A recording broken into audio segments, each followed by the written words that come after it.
Brace த Lord. இன்றைய தியானம் சங்கீதம் 119 1 முதல் 16 வரை. கர்த்தருடைய வேதத்தின்படி நடக்கிற உத்தம மார்க்கத்தார் பாக்கியவான்கள். அவருடைய சாட்சிகளை கைக்கொண்டு அவரை முழு இருதயத்தோடும் தேடுகிறவர்கள் பாக்கியவான்கள். அவர்கள் அநியாயம் செய்வதில்லை, அவருடைய வழிகளில் நடக்கிறார்கள். உமது கட்டளைகளை நாங்கள் கருத்தாய் கைக்கொள்ளும்படி நீர் கற்பித்தீர். உமது பிரமாணங்களை கைக்கொள்ளும்படி என் நடைகள் சிறப்பட்டால் நலமாய் இருக்கும். நான் உம்முடைய கற்பனைகளை எல்லாம் கண்ணோக்கும் போது வெட்கப்பட்டு போவதில்லை. உம்முடைய நீதி நியாயங்களை நான் கற்றுக்கொள்ளும் போது செம்மையான இருதயத்தால் உம்மை துதிப்பேன். உமது பிரமாணங்களை கை கொள்ளுவேன். முற்றிலும் என்னை கைவிடாதேயும். வாலிபன் தன் வழியை எதினால் சுத்தம் பண்ணுவான்? உமது வசனத்தின்படி தன்னை காத்து கொள்ளுகிறதினால்தானே.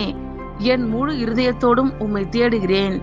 என்னை உமது கற்பனைகளை விட்டு வழி தப்ப விடாதேயும். நான் உமக்கு விரோதமாய் பாவம் செய்யாதபடிக்கு உமது வாக்கை என் இருதயத்தில் வைத்தேன். கர்த்தாவே, நீர் சோசரிக்கப்பட்டவர். உம்முடைய பிரமாணங்களை எனக்கு போதியும். உம்முடைய வாக்கின் நியாய தீர்ப்புகளை எல்லாம் என் உதடுகளால் விவரித்திருக்கிறேன். திரளான செல்வத்தில் களி கூறுவது போல நான் உமது சாட்சிகளின் வழியில் களி கூறுகிறேன். உமது கட்டளைகளை தியானித்து உமது வழிகளை கண்ணோக்குகிறேன். உமது பிரமாணங்களில் மன மகிழ்ச்சியாய் இருக்கிறேன்.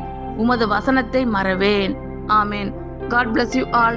கர்த்தர் உங்கள் அனைவரையும் ஆசீர்வதிப்பாராக.